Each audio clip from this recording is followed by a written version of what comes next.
चले आप जरा खामोश हो जाए। एक्रूवल्स एंड प्रीपेमेंट।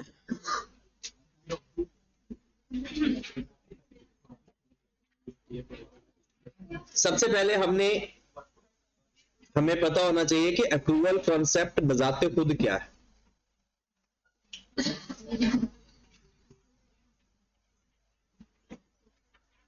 एक्रूवल कॉन्सेप्ट के बारे में कहते हैं कि events and transactions are recorded when they occur, not on the basis of cash received or paid. यानी अगर एक्रूवल कॉन्सेप्ट की डेफिनेशन देखें तो all events and transactions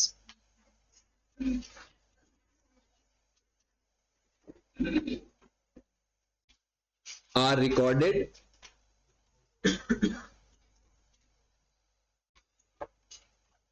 when occur, not on the basis when cash paid are received। ये इसकी original definition. All events and transactions का मतलब ये कि कोई भी ट्रांजैक्शन, कोई भी लेन देन हमने किया, हमने ये नहीं देखना कि कैश मिला या कैश पे किया या नहीं किया, हम देखेंगे ट्रांजैक्शन अक्कर हुई है या नहीं। ट्रांजैक्शन अक्कर हो चुकी है, वो रिकॉर्ड हो जाएगी, जिस टाइम में अक्कर हुई है उस टाइम में रिकॉर्ड होगी। अगर हम अपने समझने के लिए इसकी डेफिनेशन बनाते हैं तो उसके लिए इसकी डेफिनेशन बनेगी all income and expenses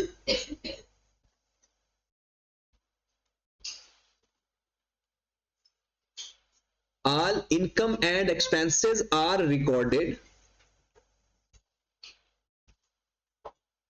when occur, not on the basis of cash received or paid। Original definition में लिखा हुआ इवेंट्स एंड ट्रांजैक्शंस, लेकिन हम अपनी सहूलत के लिए लिख रहे हैं इनकम एंड एक्सपेंसेस, क्योंकि हमारा चैप्टर इनकम और एक्सपेंस से रिलेटेड है, इसलिए हम इनकम और एक्सपेंसेस को देखेंगे कि इनकम और एक्सपेंसेस तब रिकॉर्ड करना है जब अक्कर हो जाए, चाहे पे किए हैं या ये नहीं कि नहीं पे करने, पे कर दे तो ठीक है, अक्कर हो गए ना। अगर 2010 में अक्कर हुए हैं तो रिकॉर्ड किस साल में हो गए? 2010 में, चाहे वो पे पहले हो चुके हैं या बाद में पे हो चुके हैं। अगर बाद में पे करते हैं उसे बोलते हैं एक्रूड, अगर पहले पे कर दें तो हम उसे बोलते हैं प्रीपेड। बिल्कुल, ये तो इनकम का केस है ना, सॉरी एक्सपेंस का केस है, इनकम का भी यही केस है। अगर हम बात करें एक्सपेंस की,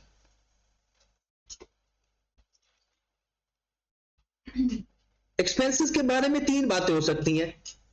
एक, या तो एडवांस पे कर दिया जाए, या फॉर द ईयर पे कर दिया जाए, या एक्रूड।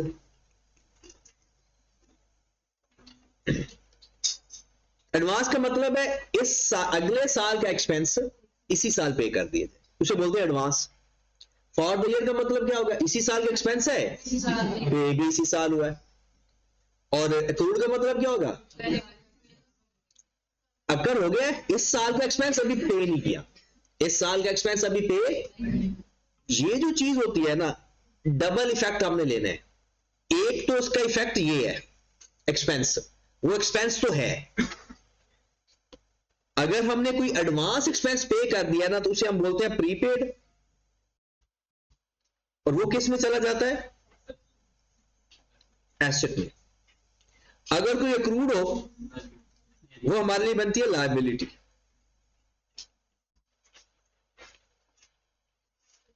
अगर हम कोई एडवांस कोई एक्सपेंस पे करते हैं तो वो हमारे लिए प्रीपेड, क्योंकि कल को हमने काम लेना होता है।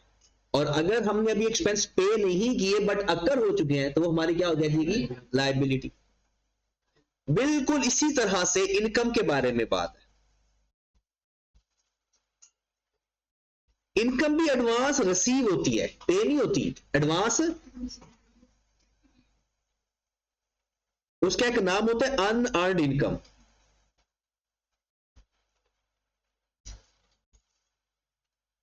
मतलब एक एडवांस इनकम हम रिसीव कर लेते हैं, उसका नाम क्या बोलते हैं? Unearned income. मतलब काम नहीं किया, पैसे ले लिए। अर्निंग मतलब कमाया नहीं है, रिसीव कर लिया। या तो फॉर द ईयर होता है, फॉर द ईयर तो नॉर्मल काम है ना, वो तो इनकम भी है, कैश पेड या रिसीव्ड भी हो सकता है। तो या होती है एक एक्रूड इनकम।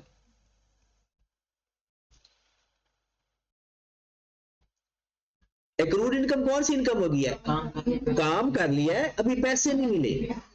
अगर आप लोगों ने एडवांस में पैसे ले लिए हैं ना, तो वो आपकी लायबिलिटी है। अगर आपने पैसे एडवांस में ले लिए हैं तो वो क्या है? आपकी लायबिलिटी है। और अगर कोई एक्रूड है तो वो आपका एसेट है। उसको क्या बोलते हैं? एक्रूड इनकम या इनकम रिसीवेबल। एक्रूड इनकम या इनकम रिसीवेबल। तो मेन हमारा सारा ये चैप्टर है इनकम और एक्सपेंस का, एक्रूड और प्रीपेड का। और हमने उसमें से दो बातें आइडेंटिफाई करनी है। हमारी इस साल के अंदर जो काम किया है उसमें इस साल के इनकम या एक्सपेंस कितना बनता है और एसेट्स या लायबिलिटी कितनी है। हमने सिर्फ दो चीजें ही आइडेंटिफाई करनी है। अगर आपने एडवांस इनकम रिसीव कर ली है तो लायबिलिटी होगी, काम कर लिया है पैसे नहीं लिए, एसेट होगा। और ये होता कौन से एसेट्स है? मोस्टली करंट एसेट्स और करंट लायबिलिटीज। अब इसकी हम ना, कल हमने सीखा था सिर्फ और सिर्फ एक जर्नल अप्रोच से मैंने बताया था, एक बैकग्राउंड सेट करने के लिए एक कैलकुलेशन सिखाई थी बस। आज हम प्रॉपर अकाउंटिंग करेंगे जिसमें एंट्रीज होती हैं, लेजर्स होते हैं। सबसे पहले हम देखेंगे किसी एक्सपेंस को अज्यूम कर लेते हैं, रेंट या इंश्योरेंस। रेंट कर लेते हैं क्योंकि रेंट के बारे में समझाना आसान होता है। अब मुझे बताएं, ये साल है 2024 का, आप समझे कि 2025 का, 2024 में चलते हैं। अब आपने रेंट पे किया, रेंट पे किया 40,000, क्या एंट्री पास करेंगे? Rent debit, cash credit. Entry pass हो गई। किसी भी दिन 2024 के साल के अंदर किसी भी दिन रेंट डेबिट, कैश क्रेडिट, कितना पैसा पे किया? 40,000। इसकी अगर मैं एंट्री बोलूंगी, ये आपने किसकी एंट्री पास की है? ये आपने रेंट पेड की एंट्री पास की। साल का एंड हुआ 31 दिसंबर 24 या 30 जून, जो आपका साल का एंड है, उस दिन आपको एक पता चला कि जो आपने 40,000 रेंट पे किया है उसमें 5,000 अगले में साल का है, 2025 का है। दोबारा बताओ, 40,000 आपने पे किया, आपने उसकी एंट्री पास कर दी,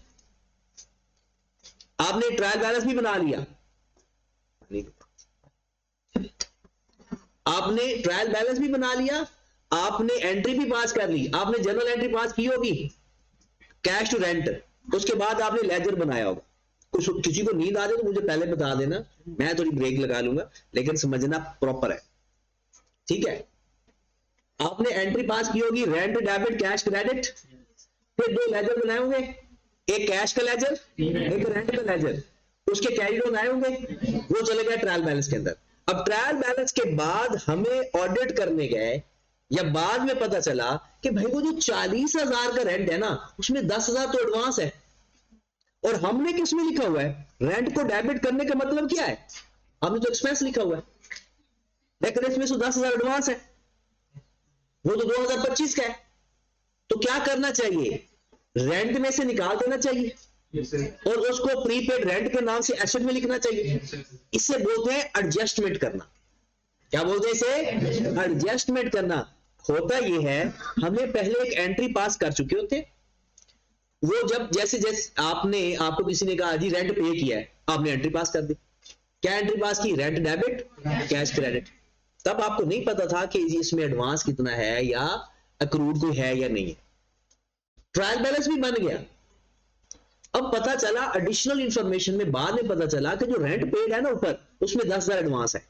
आप इसकी एडजस्टमेंट करके दिखाओ। तो क्या एडजस्टमेंट करेंगे? 10,000 माइनस करके कहां लिखेंगे? प्रीपेड के अंदर। उसको बोलते हैं एडजस्टिंग एंट्री। ये जो आपने एंट्री पास किया ना, इसे बोलते हैं जर्नल एंट्री। और ये एडजस्टिंग एंट्री कब पास की जाती है पता है? साल के एंड के बाद, जब ट्रायल बैलेंस बन चुका होता है। अगर हमें पहले ही पता होता कि भाई 10,000 एडवांस है और 30,000 रेंट है, तो क्या हम ये वाली एंट्री पास करते? हम एक एंट्री पास करते रेंट टू कैश 30,000, एक एंट्री पास करते प्रीपेड रेंट टू कैश 10,000, फिर एडजस्टमेंट करने की जरूरत ना पड़ती। ओके, अब एक एडजस्टिंग एंट्री हम पास करेंगे, वो एंट्री क्या होगी भला? Prepaid rent debit, rent expense credit, कितनी अमाउंट से भला?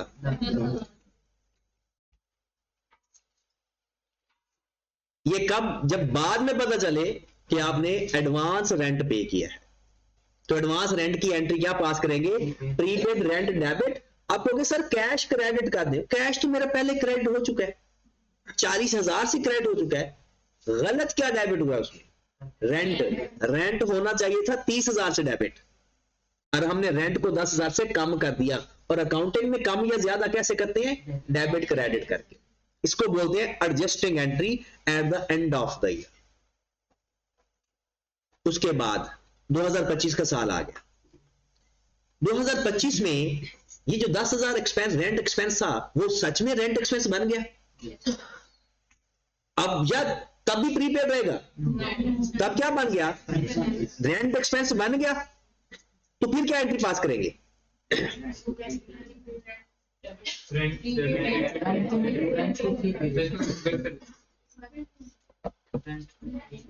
जी, rent to prepaid rent, rent to concept की समझ लगी। लेकिन अब मैं आपको बताता हूं उन लोगों के लिए कि जो अयाशी करते हैं, सोते हैं, जागते हैं, खाते हैं, पीते हैं, कि जब भी एडजस्टिंग एंट्री होती है ना, वो होती है at the end of the year, और अगले साल के स्टार्ट में वो रिवर्स एंट्री होती है। और रिवर्स क्यों करते हैं वो आपके सामने ही है, क्योंकि तब वो उस प्रीपेड खत्म हो जाता है और वो एक्चुअल में रेंट एक्सपेंस बन जाता है। तो ये पहली एंट्री रेंट पेमेंट की, साल के एंड में एडजस्टिंग एंट्री, और at the start of the next year, eight the start of next year. ये बस पेपर में देखने कि उसने एंट्री पूछी किस चीज की है।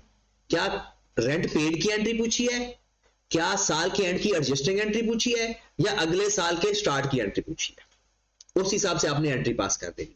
तो क्या एंट्री पास होगी? रेंट डेबिट, प्रीपेड रेंट, कितनी अमाउंट से? ये किसी भी प्रीपेड एक्सपेंस की 3 एंट्रीज हैं। ये पहली एंट्री जब रेंट पे होगा, और वो किस साल एंट्री पास हुई? 2024 में। दूसरी एंट्री साल के एंड पे जब पता चला कि उसके अंदर प्रीपेड था, उसको एडजस्ट करना।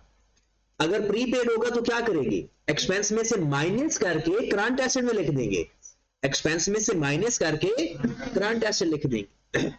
और अगले साल के शुरू में क्या करेंगे? क्योंकि प्रीपेड खत्म हो जाएगा, फिर एक्सपेंस बन जाएगा। डन। अब आ जाते हैं एक्रूड एक्सपेंस की बात करते हैं। ये था प्रीपेड एक्सपेंस। अब बात करते हैं accrued expense.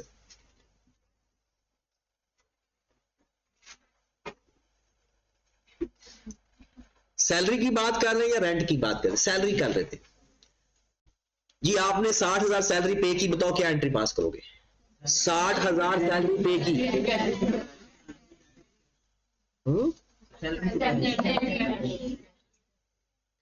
Salary to cash 60,000। अच्छा, ये जब भी पे करोगे, जिस साल मर्जी पे करो, एंट्री यही होनी है। Salary debit, cash credit. साल का एंड आ गया, हम ऑडिट करने गए तो पता चला जी इसमें 40,000 सैलरी तो अभी पे ही नहीं हुई। मतलब 60,000 हमने देखा जी सैलरी डेबिट हुआ है, कैश क्रेडिट हुआ कि 60,000 का कैश सैलरी के नाम में गया। हमने कहा जी सैलरी इतनी है, वो कहते नहीं नहीं, 40,000 salary still to be paid. मतलब हमने 1 लाख हमारी सैलरीज बनती हैं, लेकिन हमने पे कितनी की है? 60,000। इसका मतलब है इस साल की 2024 के साल की सैलरी 60,000 नहीं है, ये तो पेड है। सैलरीज है कितनी? 1 लाख। तो 40,000 क्या लिखे या भी ना लिखे, पे तो नहीं की। कौन सा कॉन्सेप्ट कहता है? एक्रूअल कॉन्सेप्ट कहता है 2024 की सैलरी 2024 में ही डेबिट होगी। हमने कहा जी कैश नहीं दिया, वो कहता ठीक है सैलरी पेएबल। तो एडजस्टिंग एंट्री हो जाएगी सैलरी डेबिट, सैलरी पेएबल या एक्रूड सैलरी क्रेडिट। कितनी अमाउंट से? 40,000 से। अगर एडवांस पे कर दो तो वो माइनस कर देते हैं, वो कम कर देते हैं, और अगर अभी ना पे की हो तो ऐड कर देंगे, क्योंकि देखिए सैलरी 60,000 पे किया था, लेकिन 40,000 अभी एक्रूड भी है, तो इस साल की सैलरी हुई ना, ये 60,000 पे हो चुकी है, 40,000 अभी पे करनी है, तो इसका मतलब है टोटल 2024 की सैलरी 1 लाख है। अब ये देखिए प्रूफ भी है, 60,000 कैश दे दिया, 40,000 अभी लायबिलिटी में चला गया, लेकिन एक्सपेंस कितने से डेबिट हो चुका है? पूरे 1 लाख से। एक्सपेंस पूरे 1 लाख से डेबिट हो चुका है। अब अगली बात, अगले साल के शुरू में क्या एंट्री होगी? Accrued salary to salary, accrued salary to salary. ये सिर्फ ट्रांसफरिंग एंट्री है, ओरिजिनल एंट्री मैं बताता हूं इसकी। ये होगी सैलरी पेड की, ये पेड की एंट्री। ये किसकी एंट्री है भला? ये एडजस्टिंग एंट्री है। और एडजस्टिंग एंट्री कब पास की जाती है? At the end of the year, और at the start of the next year, start of next year क्या एंट्री पास हो जाएगी? Accrued salary debit. सैलरी, ऐसा क्यों होता है ये मैं अभी आपको लेजर से सिखाऊंगा। एक्सपेंस की समझ लग गई, और ये सारी एंट्रीज होती है, ये एक्सपेंस पे किया तो एक्सपेंस टू कैश। फिर अगली दो बातें, क्या प्रीपेड है उसमें या कोई एक्रूड है? अगर प्रीपेड है तो उसकी क्या एंट्री पास करेंगे? Prepaid debit, expense credit. Prepaid debit, expense credit. और अगर एक्रूड है तो एक्सपेंस डेबिट है, एक्रूड से रेंट या एक्रूड एक्सपेंस क्रेडिट। और अगले साल के शुरू में रिवर्स। अब कभी कभी वो आपका कॉन्सेप्ट चेक करेगा कि जी इसकी इंटरेस्ट को आती है या नहीं आती। वो क्या चेक करेगा कि अगले साल, ये कई दफा पेपर में सवाल है, कभी कभी नहीं कई दफा, कहता है मेरा 2024 की सैलरी है 15,000 या 40,000 ही कर लेते हैं। कहते हैं 2024 की सैलरी पे की 2025 में, कहता बताओ 2025 में पेमेंट की क्या एंट्री पास होगी? मैं लिख देता हूं। कहते हैं 2024 की सैलरी 40,000, 2024 की सैलरी 40,000 पेड इन 2025। अब सवाल मैं दो पूछता हूं आपसे। नंबर 1 कहता है पास journal entry of salary in 2024, और दूसरे नंबर पर कहता है पास journal entry when salary paid. चलो ऊपर वाली बात तो बाद में है, मुझे सिर्फ इसकी एंट्री पास करके दे।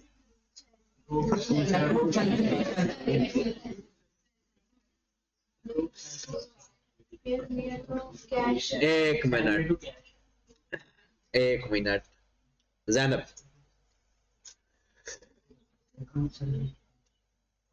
तसल्ली से, कोई परेशान गलत हो गया तो कोई मसला नहीं, हम कौन से कोई शर्त लगा के बैठे हैं। सिंपल हमारी लर्निंग है, गलत होना ही होना है। बताएं।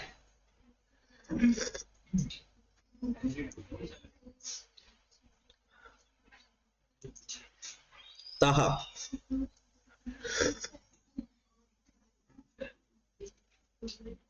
ऊंचा ऊंचा,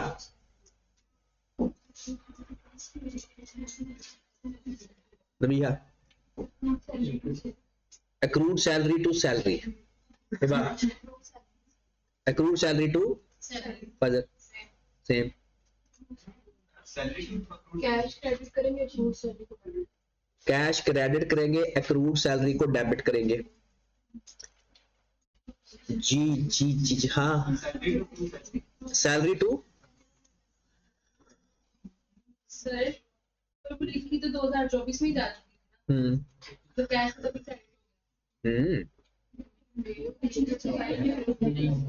जी।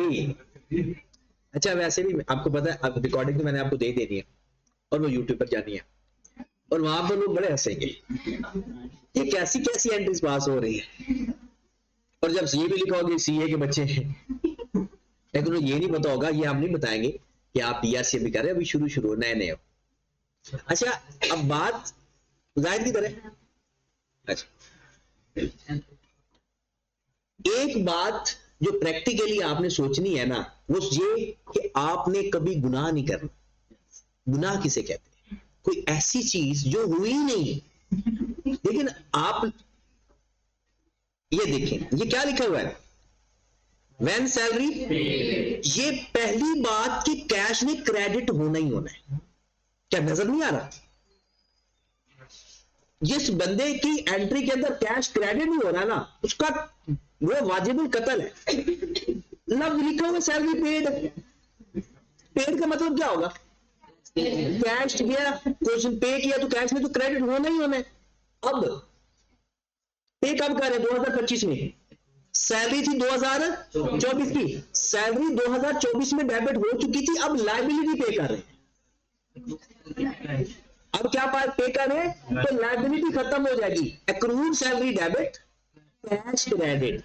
ये जो एंट्री आप लोग पास कर रहे थे ना, एक्रूड सैलरी टू सैलरी, वो होती है पिछले साल की क्लोजिंग एंट्री, अगले साल की ओपनिंग एंट्री बनती है, जिसे हम कहते हैं ना पिछले साल का कैरीड ऑन, अगले साल का ब्रॉड ऑन।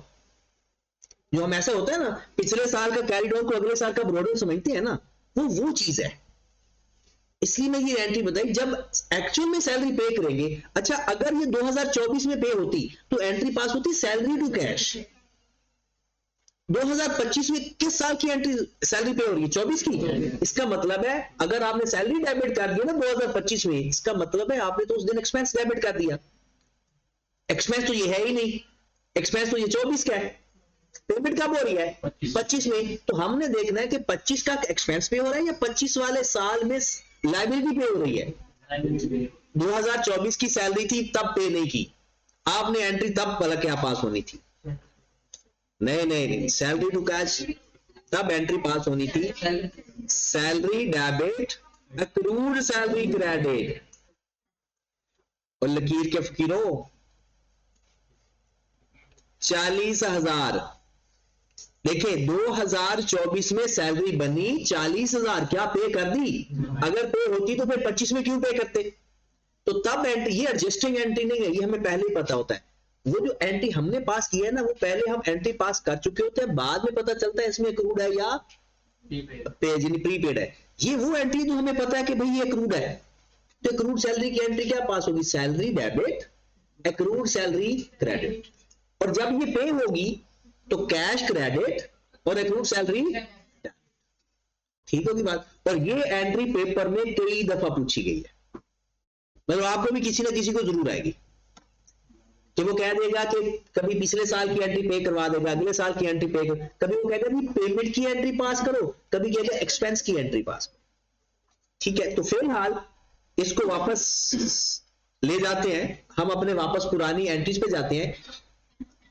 पहले हमने रेंट की एंट्री पढ़ी थी, क्या रेंट जब पे करते हैं तो एंट्री क्या पास करते हैं? Rent debit.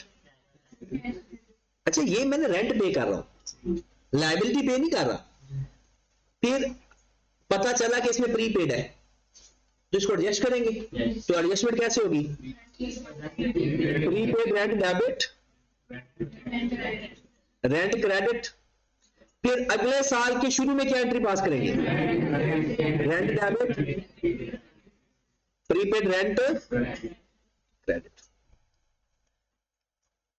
फिर आ जाए जनाब, सैलरी की बात की हमने, चाहे रेंट की बात करो या सैलरी की, सैलरी डेबिट कैश क्रेडिट।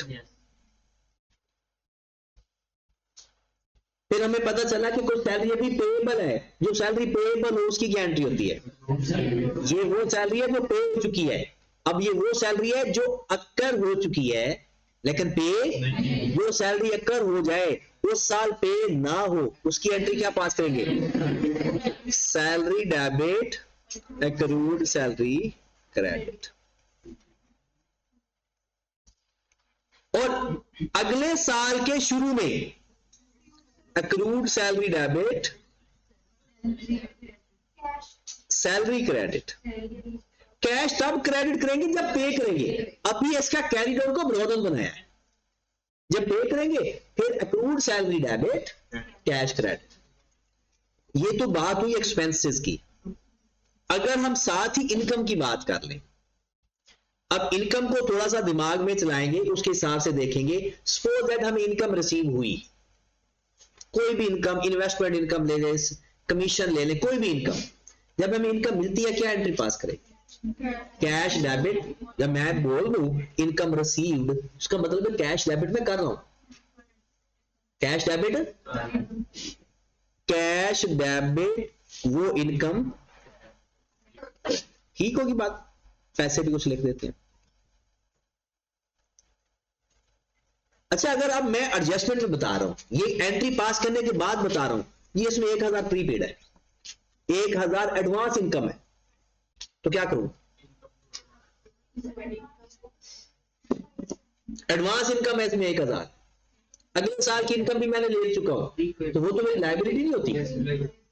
जब मैं एडवांस इनकम ले लूं, वो एसेट होगा या लायबिलिटी होगी? इसका मतलब है इस इनकम के अंदर ये 5000 जो मैंने लिखा हुआ है, 1000 एडवांस इनकम है, तो मैं इस इनकम में से माइनस कर दूं।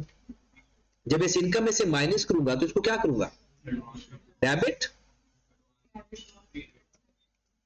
और अनअर्न्ड इनकम या एडवांस इनकम क्रेडिट।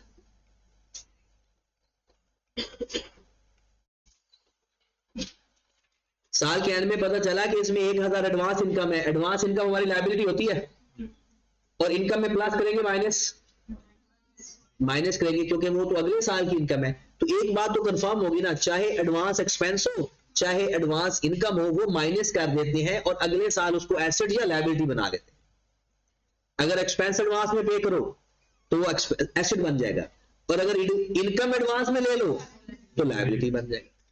अगले साल की शुरू में क्या एंट्री होगी? Unearned income debit, unearned income debit, income credit 1000 से। अब मैंने ये नहीं एंट्री पास करवाई कि जनाब वो कैश रिसीव किया या पे किया, सिर्फ ये eight the start of the next year वो क्लोजिंग एंट्री की ओपनिंग एंट्री होती है, बस वो रिवर्स होती है।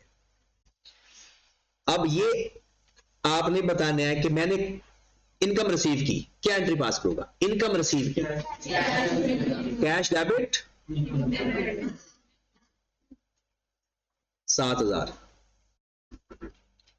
साल के एंड हुआ, पता चला 3000 अभी लेने हैं, 3000 अभी मतलब इनकम अक्कर हो चुकी है, लेकिन अभी पैसे, तो बताओ इनकम क्रेडिट होती है ना, तो क्या एंट्री पास करूंगा? Income receivable debit, income credit, क्योंकि ये इस साल की इनकम है तो इनकम क्रेडिट कर देंगे, लेकिन अभी कैश नहीं मिला तो किसको डेबिट करेंगे? इनकम रिसीवेबल को या एक्रूड इनकम, इनकम रिसीवेबल को या एक्रूड इनकम, या इनकम रिसीवेबल लिखना चाहते हो तो इनकम। ये वो 3000 है जो अक्कर हो चुका है लेकिन अभी तक मिला, तो बताओ आप इनकम में प्लस कर रहे हो माइनस कर रहे हो? प्लस कर रहे हैं, क्योंकि क्रेडिट में क्रेडिट किया तो प्लस। अगले साल के शुरू में क्या एंट्री पास होगी? इनकम डेबिट,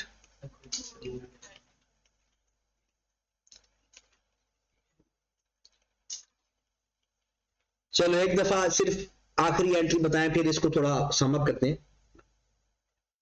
अगले साल ये पैसे हमें मिल गए, पिछले साल वाली इनकम अगले साल इनकम मिल गई, जब मिलेगी तो क्या एंट्री पास करेंगे? हाँ, कैश तो डेबिट होना ही होना है, ये अकाउंट है, कैश डेबिट होना ही होना है। क्या वो इनकम मिली है या रिसीवेबल मिली है? रिसीवेबल है, क्योंकि इनकम क्रेडिट कर दी ना तो वो उस साल की इनकम बन जाएगी, लेकिन वो साल की जो इनकम थी नहीं, तो वो तो एक्रूड आ रही थी, एक्रूड, तो cash to accrued income. Got it? तो ये हमारे सिलेबस में 4 एंट्रीज है एक एक केस की, 3 तो आपके सामने नजर आ रही है, और एक एक एंट्री जब कैश रिसीव करो अगले साल या कैश पे करो, मतलब साल की इनकम एक्सपेंस उसी साल के आ जाए, वो नॉर्मल एंट्री होती है। रेंट पे किया इसी साल का, रेंट टू कैश, रेंट पे किया अगले साल इस साल का, इस साल का रेंट था, पे कब किया? अगले साल, तो एंट्री क्या पास होगी?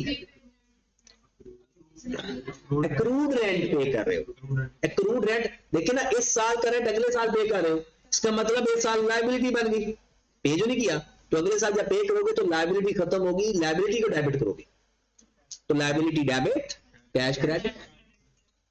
अब ये है आपकी टोटल जनाब कितनी एंट्रीज बन रही हैं, ये आपकी बुक में ये है 1 2 3 4, और 4 को 3 से मल्टीप्लाई किया 12।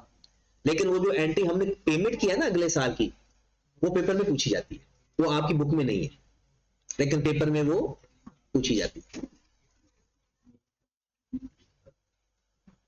सैलरी वाली छोड़ दे यार, सारा कुछ दोबारा कई दफा होना है, अभी तो शुरू किया है काम, तो इसको भी इस तरह से इंशाल्लाह कोशिश करेंगे।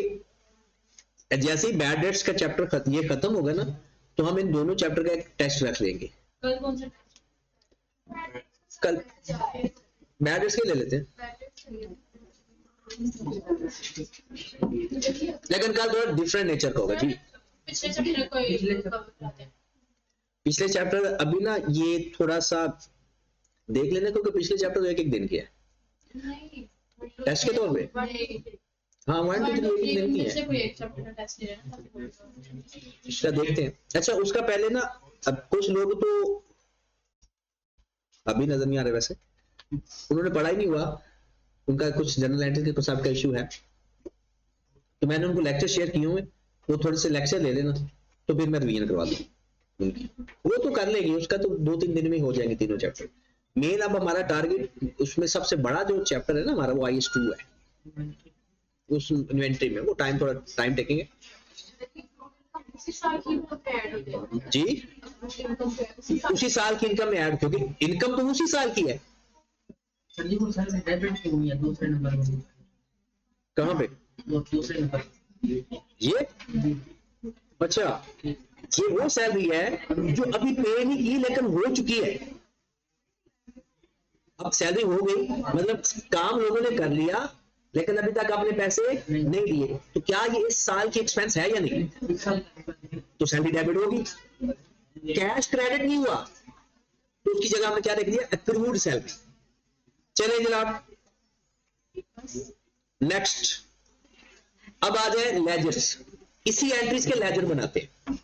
अच्छा एक तो हमने ना 2 अप्रोचेस से करना, आपको किसी को वो जो कल टाइमलाइन वाली समझ लगेगी, किसी को लेजर वाली, और अगर कोई कहेंगे वो करवाए, हमने दोनों करने हैं, क्योंकि ज्यादा मेन अप्रोच होती है लेजर, क्योंकि हमने अकाउंटिंग पढ़नी है, लेकिन पेपर में कभी कभी ऐसा होता है कि लेजर बनाते हुए टाइम लग जाता है, तो फिर हमने टाइमलाइन बनानी है, उसमें तो सिंपल ये देखना है, आखिरी पेमेंट देखते हैं उसमें एसेट है या लायबिलिटी है, बस सवाल हल हो जाता है। लेजर बनाते वक्त थोड़ा ज्यादा सोचना पड़ता है। अब इसमें अगर आप लोग प्रीपेड एक्सपेंस का लेजर बनाते हो, प्रीपेड एक्सपेंस का, और आपने देखना सिर्फ है कि आप एक्सपेंस का लेजर बना रहे हो, प्रीपेड का तो इसलिए नाम लिखा है ना कि 3 लेजर्स बनवाता हूं मैं आपको।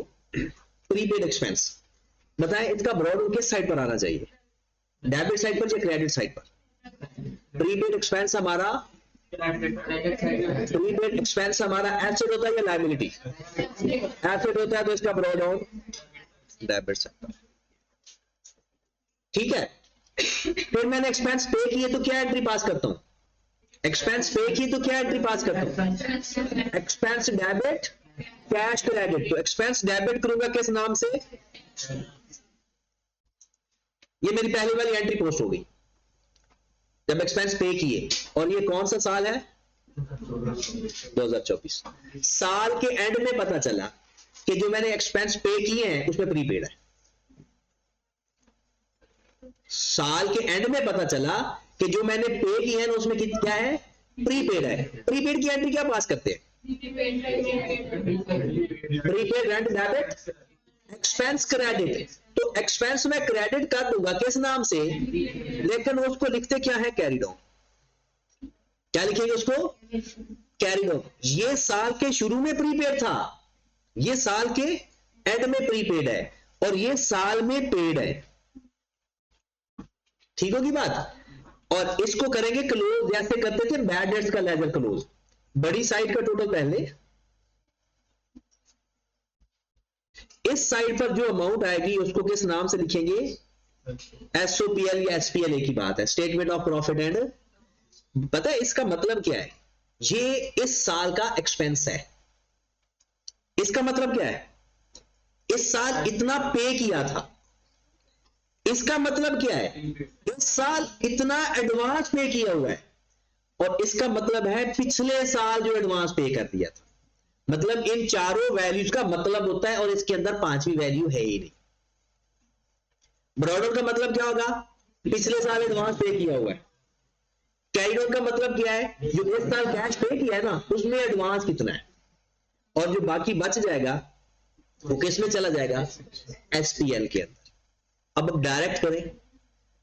अब जिसने तो ये सवाल कोशिश कर रहा था सीखने की, अब देखना उसके लिए बहुत आसान हो जाएगा। ये लेजर बनाए बगैर वो कैलकुलेटर पर भी हल कर सकता है। इस 500 का मतलब है पिछले साल पे किया था इस साल का एक्सपेंस। तो बताओ ये एक्सपेंस पिछले साल का था या इस साल का? पे पिछले साल किया था इस साल, तो इस साल का एक्सपेंस हुआ ना। देखो डेबिट साइड पर आ रहा है, क्योंकि एक्सपेंस डेबिट साइड पर आते हैं। मैंने इस साल 6,000 रुपया पे किया। इस साल कितना पे किया? इस साल जो मैं इस साल पे करूंगा, चाहे वो जिस साल का मर्जी होगा, लेकिन कैश तो इसी साल क्रेडिट होगा ना। तो ये मेरा कैश क्रेडिट हो रहा है।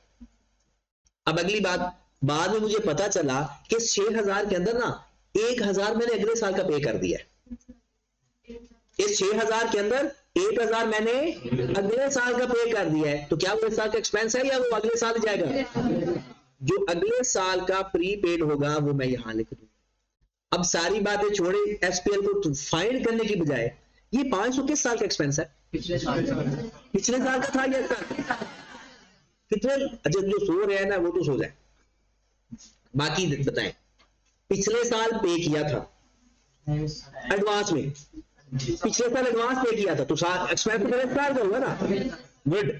अब 500 के साल का एक्सपेंस, इस 6,000 में इस साल का एक्सपेंस कितना है? इस 6,000 के अंदर ये सारा इस साल का है 5,000। इसका मतलब अगर मैं आपसे पूछूं कि इस साल का एक्सपेंस कितना है, तो 5500। लॉ जी क्लोज करके देख भी लेते हैं। बड़ी साइड का टोटल पहले, दोनों साइड पर सेम, फिर जो डिफरेंस आएगा वो किस नाम से आएगा?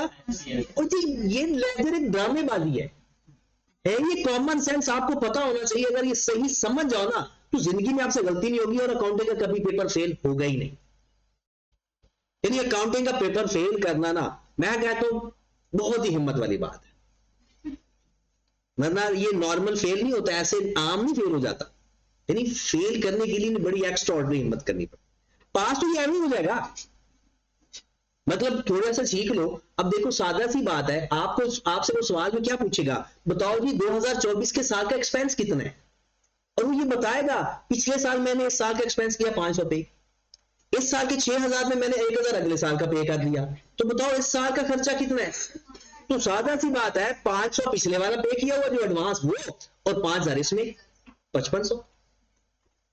अगर वो हमें ये कह देता, मतलब इन चारों बातों में ना वो हमें 3 बातें बताया करेगा, एक बात हमसे पूछा। और कभी कभार ऐसा होगा कि ये ब्रॉड ऑन नहीं होगा, या कभी कभार ऐसा होगा कैरिड ऑन नहीं होगा। ये सारा वही काम है जो कल हम टाइमलाइन के ऊपर बना रहे थे। अब हमने इसके अंदर क्या ढूंढना होता है?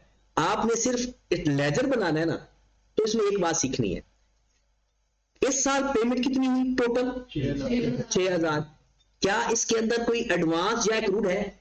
अगर एडवांस है तो इस साइड पर कैरी आ जाएगा, अगर एक्रूड होता तो इस साइड पर आ जाता, और बाकी डिफरेंस जो होगा वो किस में चला जाएगा?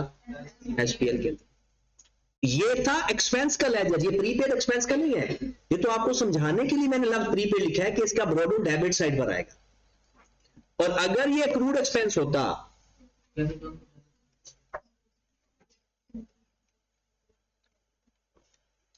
अगर ये एक्रूड एक्सपेंस होता, हाँ जी, इसका ब्रॉड किस साइड पर आना पड़ा? क्रेडिट साइड पर। ऐसा ही होता है ना, लायबिलिटी बनता है ना। अगर एक्रूड एक्सपेंस क्या होता है? वो एक्सपेंस जो अभी तक पे नहीं किया, और ये भी है एक्सपेंस का लेजर, एक्रूड बस नाम का लिखा हुआ। अच्छा, मैंने ना पे कर दिया एक्सपेंस, सपोज दैट जब मैं पे करूंगा तो एंट्री क्या पास करूंगा? Rent expense to cash, expense debit. इसका मतलब है एक्सपेंस डेबिट, कैश क्रेडिट उधर ही आएगा। ठीक है, मैंने कहा कि अभी मैंने स्टिल कुछ पे करने भी हैं, सारे पे नहीं हुए मुझसे, मैंने अभी कुछ पे करने भी हैं, तो वो क्या आ जाएगा? डन। फिर मैं उसी तरह से बड़ी साइड का टोटल करूंगा, मेरे पास एसपीएल आ जाएगा। अब हम प्रैक्टिकल एग्जांपल करते हैं, ये जिसको नहीं समझ लग रही वो थोड़ा सा जाग जाए, क्लियर हो जाएगा। मैंने कहा इस 1,000 का मतलब ये हुआ पिछले साल का एक्सपेंस था तब पे नहीं किया था, पिछले साल का एक्सपेंस था तब पे। इसका मतलब है ये हमारा एक्सपेंस हुआ या पिछला एक्सपेंस था? मतलब ये हमारा एक्सपेंस, प्रीपेड हमारा एक्सपेंस होता है, वो पिछले साल पे होता है लेकिन हमारे साल का एक्सपेंस होता है, ये हमारे साल का एक्सपेंस। मैंने 12,000 इस साल पे किया, 12,000 मैंने इस साल पे किया एक्सपेंस की मद में। इसका मतलब है मैंने एक्चुअल में इस साल का एक्सपेंस 11,000 पे किया है, क्योंकि 1,000 तो मैंने पहले देना था ना पिछले सालों का, 1,000 वो पे किया होगा, 11,000 बाकी इस साल का पे किया होगा। अब 3,000 इस कैरिड ऑन का मतलब है कि ये इस साल का एक्सपेंस है लेकिन अभी तक मैंने पे नहीं किया। अब बताएं 1,000 हमारा एक्सपेंस था या नहीं? ये हमारा एक्सपेंस, ये हमारी लायबिलिटी थी, ये हमारा एक्सपेंस नहीं था, ये हमारी। जब मैंने 12,000 पे किया होगा, उसने पहले पिछला काटा होगा ना, पिछला काटा, वो 1,000 पिछला पे हो गया, बाकी हमने इस साल का कितना पे किया? 11,000 इस साल का पे किया, और 3,000 इस साल का एक्सपेंस अभी पे करने वाला रहता है, तो क्या ये भी इस साल का एक्सपेंस हुआ? तो टोटल कितना एक्सपेंस हो गया साल का? 14,000।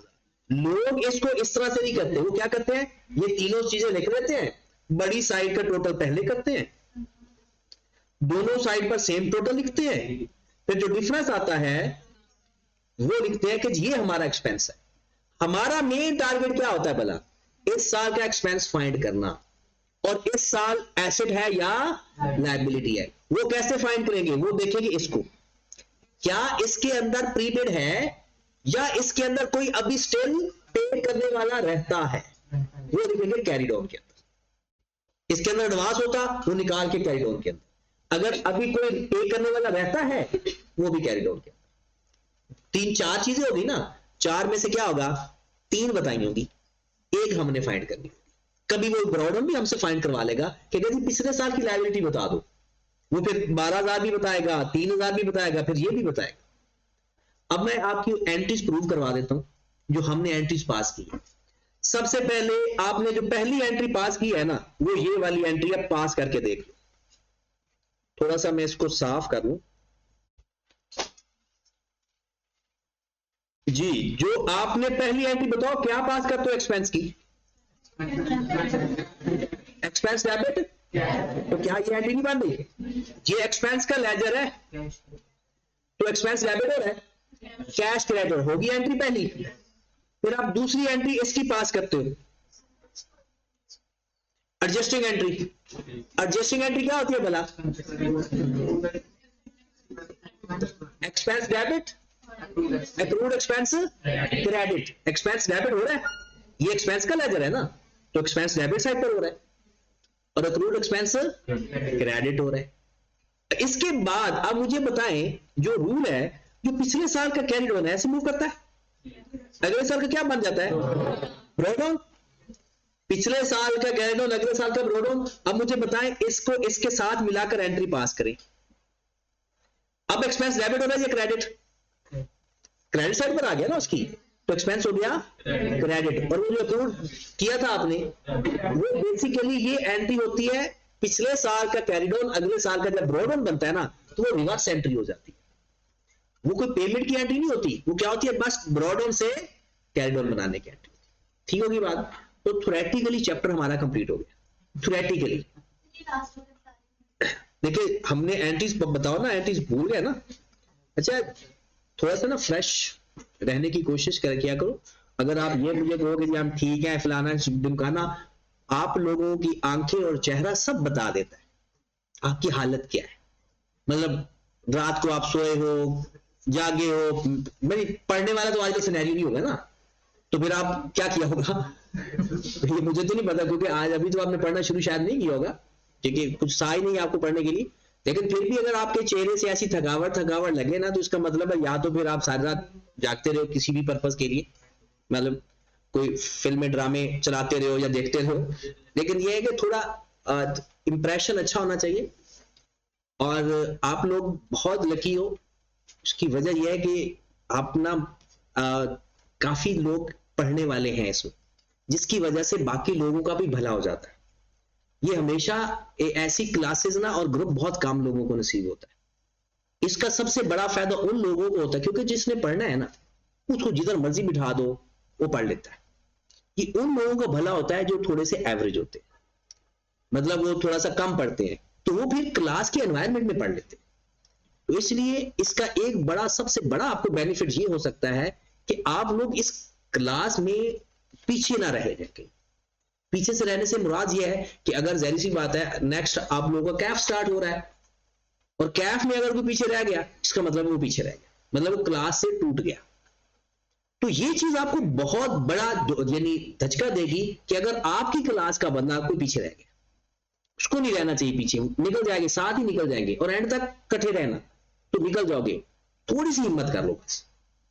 आप देखिए कि ओवरऑल आप देखें कि इस क्लास में जो पूरे पेपर पास हैं काफी ज्यादा लोग हैं, यानी बहुत कम है किसी, हाँ 2-4 लोग हैं, वो तो हार्ड लक की वजह से, मुझे नहीं समझ आई कि वो उनके पेपर में क्यों मसला है। हाँ बाकी कुछ लोग हैं वो नहीं पढ़ते थे, उन्हें अब पता चल गया कि हाँ पढ़ना कैसे है या अब मेहनत करनी है, वो पढ़ लेंगे। तो आपने अब करना सिर्फ ये है कि इस चैप्टर को ना फिर कहीं इसकी एग्जांपल करने ना बैठ जाना, फिर आप कहोगे कि आपको तो समझ नहीं लग रही। ट्राई कर लेना फजूल सी, मतलब थोड़ी सी, अदरवाइज आपने करना बस ये है, ये कौन से एक पेज ये पढ़ना जी, ठीक है, पहला पेज तो लाजमी पढ़ते हैं, फिर ये पेज पढ़ना है जी, दूसरा पेज, और उसके बाद दिल करे तो ये चीजें, मतलब ये हेडिंग ना सारी करनी है, 4 ही हेडिंग है सारी जितनी है की है।